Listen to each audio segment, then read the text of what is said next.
This chapter is protoplasm. Cell हो गया, cell membrane हो गया, discovery of cell fluid mosaic model, difference between cell wall and cell membrane. Next is protoplasm. Protoplasm is made up of cytoplasm and nucleus. की next is protoplasm. Protoplasm क्या है? Combination of cytoplasm and nucleus. It is surrounded by plasma membrane and its outer boundary is called cell wall. The next is cytoplasm. Cytoplasm आपको मैंने पहले बताया कि it's jelly like substance, mostly all organelles are present inside the cytoplasm.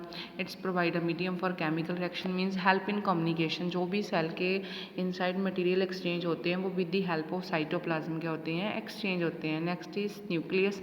Nucleus क्या है? It is mainly the brain of cell. जैसे हमारी body का ब्रेन है, ऐसे ही सेल का ब्रेन क्या है? न्यूक्लियस है। It contain the genetic material. Next is nucleus and structure of nucleus is very very important. कि न्यूक्लियस की स्ट्रक्चर क्या है, क्या क्या प्रेजेंट है।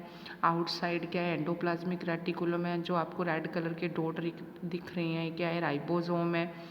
इनसाइड क्रोमैटिन मटेरियल प्रेजेंट है। न्यूक्लियोलस है, जो जेली लाइक सब्सटेंस अंदर का मटेरियल है, that is nucleoplasm.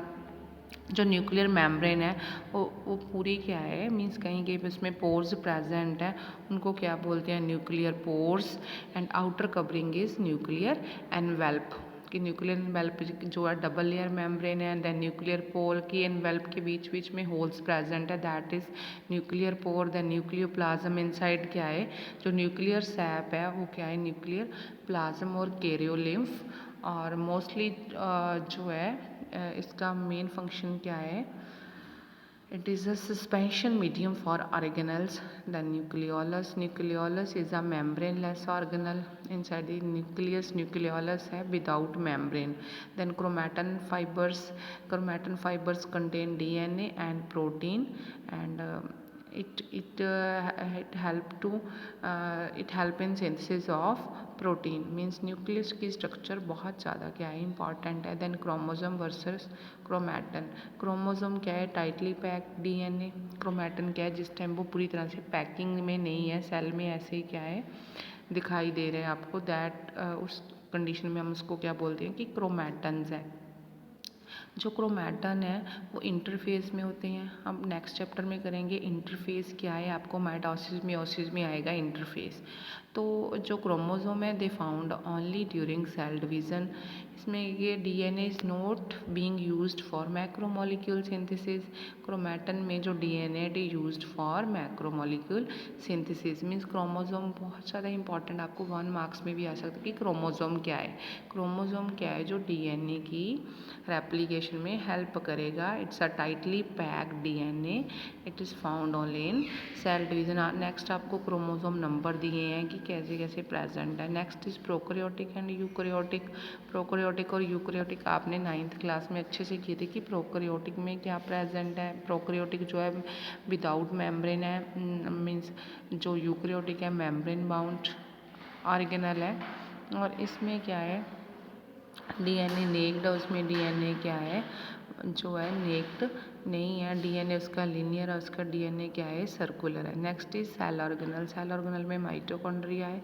Structure of mitochondria is very important. 1 marks में आपको आ सकता है कि माइटोकॉन्ड्रिया क्या है? It is the energy source, means power house of cell. आप अपने 9th क्लास में अच्छे से किया है कि माइटोकॉन्ड्रिया क्या है, तो इसके फंक्शन क्या है। तो मैं आपको डिटेल में नहीं करवा रही, जस्ट आपने इसको रीड करना है। और अगर आपको कोई प्रॉब्लम है तो आपने मुझसे पूछनी है। Next is plastids. हाँ, प्लास्टिड्स के टाइप्स भी आपके लिए इंपॉर्टेंट है कि chromoplast, chloroplast and leucoplast. Plastids mainly plants में ही प्रेजेंट है, और क्लोरोप्लास्ट जो है उनमें क्लोरोफिल होता है। क्रोमोप्लास्ट में क्या है? कैरोटीनाइड्स प्रेजेंट है। ल्यूकोप्लास्ट क्या है? कलरलेस है। जो क्लोरोप्लास्ट है उनका ग्रीन कलर क्यों है? क्योंकि उनमें क्या प्रेजेंट है? क्लोरोफिल। क्रोमोप्लास्ट में पिगमेंट्स प्रेजेंट है, तो इनका कलर कैसा है? रेड, ऑरेंज और येलो ड्यू टू पिगमेंट्स। जैसे जैसे पिगमेंट्स है उस टाइप के इनका क्या है? कलर है। ल्यूकोप्लास्ट क्या है? कलरलेस है। They store nutrients. और नेक्स्ट इज़ क्लोरोप्लास्ट। क्लोरोप्लास्ट की स्ट्रक्चर फिर से आपके लिए इम्पॉर्टेंट है, आपको पेपर में भी आई थी कि क्लोरोप्लास्ट क्या है। क्लोरोप्लास्ट जो है बहुत ज़्यादा इंपॉर्टेंट है, फोटोसिंथेसिस में हेल्प करेगा, आपने इसको पहले किया है। Next is endoplasmic reticulum. Endoplasmic reticulum क्या है, ER है, 2 टाइप के है, SER और RER, स्मूथ एंडोप्लाज्मिक रेटिकुलम और रफ एंडोप्लाज्मिक रेटिकुलम। जो रफ एंडोप्लाज्मिक रेटिकुलम है उसके सरफेस में क्या प्रेजेंट है, राइबोसोम प्रेजेंट है। स्मूथ में क्या है, राइबोसोम जो है वो एब्सेंट है। और राइबोसोम अगर प्रेजेंट है तो किस चीज़ में हेल्प करेंगे, प्रोटीन सिंथेसिस में। तो again endoplasmic reticulum is very important, difference between RER and SER is very important. The next is Golgi apparatus. Golgi apparatus किसने मीन्स गोल्जी अपरेटस को किसने डिस्कवर किया था, कैमलियो गोल्जी। एंड इसकी स्ट्रक्चर में क्या क्या प्रेजेंट है, हम अगर इसे माइक्रोस्कोप में देखें तो गोल्जी बॉडी में कौन कौन सी ऐसी स्पेस है, ट्रांसफेज है, ल्यूमेन प्रेजेंट है। और इसका फंक्शन क्या है, मेनली सिक्रीटरी फंक्शंस है और act as a packaging organelles and help in transportation, formation of plasma membrane, lysosome. The next is lysosome. Lysosome again very important. Lysosome is also known as suicidal bag. You have already learned in 9th class same question कि why lysosome is also called also known as suicidal bag। कि lysosome में क्या है, lysosomal enzymes होते हैं जो भी means dead cell वगैरह होते हैं, इंजर्ड पार्ट है, उनको क्या करेंगे, एनगल्फ करेंगे। और फर्दर आपको क्या है, जो टाइप्स है, types not included in your syllabus, only lysosome. Then endomembrane system. Endomembrane system में क्या है कि it divide cell into compartments, include endoplasmic reticulum, Golgi apparatus, lysosome, vacuoles.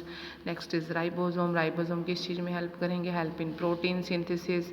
Mainly जो राइबोसोम है 2 टाइप के हैं, free ribosome and bound ribosome. Free ribosome suspended in the cytoplasm and bound ribosome attached to the endoplasmic reticulum. और function of ribosome, it help in translating the genetic message और help in protein synthesis. और it is made up of polypeptide means it is made up of polypeptide chains means amino acid sequences से means अगर polypeptide chain है तो हम उसको क्या बोलते हैं कि क्या है, ribosome made up of polypeptide chains। then centrosome। centrosome is an organelle made up of centrioles. जो सेंट्रियोल्स है they help in cell division. जिस टाइम हम माइटोसिस म्योसिस करेंगे उसमें हम देखेंगे कि सेंट्रियोल्स क्या है, सेंट्रियोल जो है वो सेल डिवीज़न में हेल्प करेंगे। Next is vacuoles. वैक्यूल्स पता है वैक्यूल का मतलब क्या है कि कोई एम्प्टी स्पेस है, कोई इसका बेसिक शेप और साइज़ नहीं है, कुछ लार्ज होते हैं वैक्यूल्स, कुछ क्या है स्मॉलर वैक्यूल्स है। जो भी मीन्स वेस्ट वगैरह मटेरियल है उनको ट्रांसपोर्टेशन में क्या करते हैं, हेल्प करेंगे। देन इंक्लूजन बॉडीज़ है। इंक्लूजन बॉडीज़ क्या है, साइटोप्लाज्मिक इंक्लूजन बॉडीज़ जो फूड को स्टोर करेंगी और सिक्रीशंस में हेल्प करेंगी। Next is plant and animal cell. आपको पता है, आपने इसका डिफरेंस अच्छे से करना है। तो बाकी इस चैप्टर में जनरली मैंने सिर्फ आपको मेन पॉइंट्स ही बताए हैं, बाकी सारा कुछ आप रीड करोगे क्योंकि it's very easy chapter, you have already learn in 9th class. So आपने इस चैप्टर को रीड करके if you have any confusion regarding any topic you can ask from me freely at any time. So make a notes या make a assignment on this chapter and send it on and you will send it on up to Friday. Okay, thank you.